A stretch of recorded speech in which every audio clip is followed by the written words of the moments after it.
खुलुमबाय रायजो नै दिनै आं नोंथांमोननि सेराव मोनसे गिदिर सावलाय बागान दिन्थिनो सानदों। नोंथांमोना नायलांबानो जाबाय। बे थथलाफारा ओनसोलावनो दङ। बे जोंहानि न' खाथियावनो नांजाबना दङ बुस्थुआ। ओइ मा खालामदों बेलाय? लोमगोन दैया।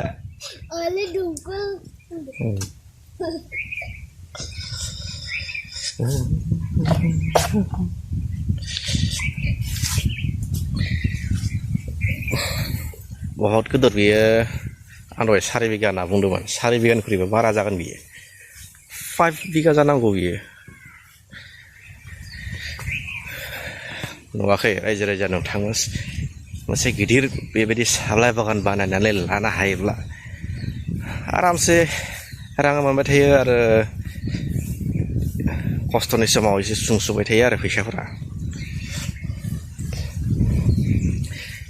बेखौ बारनानै ओइनो मोनसे दंलाय आरो बे नागासुबानि लाय आरो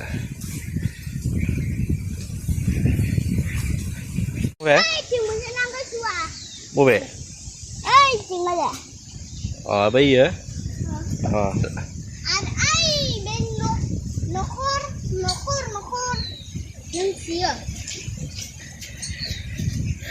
बिराद मोजां जाबाय ना गायना लानाया।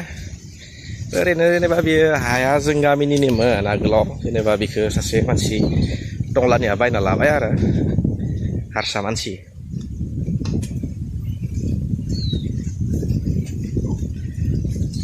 लोगोआव बिथाङा साकरि दङ। साकरिजों लोगोसे मोनसे बिराद गिदिर सावलाय बागान। माने साकरिल'जों जाया, साकरिनि अनगायैबो बेलेग एसे गुबुन बिजनेस खामानि नांगौ जायो। बिनि थाखायनो बिथाङा बेखौ गायनानै लादों आरो। बै नागासुबानिखौ एसे नायना फैनि। नैबे जाबाय नागासुबा लाइननि। आं दाखालि बे बिथांजों रायलायदोंमोन मालिकजों। बुंदो आरो दामाने साप्लाया एसे बारा दाम गैलियानो। माबाया खम आरो दा एसे लाबा। लेबार बुजायनो गोनां जायो, मुलि होनो गोनां जायो।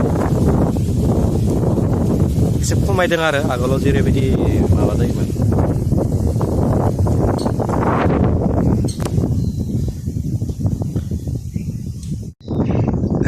आरोबाव मोनसे जायगा दिन्थिबावनो सानदों आं बेनि सेरजोंनो। बै दंफां नुहुरनाया बेयाव मोनसे लकेल ट्रि हाउस दङ।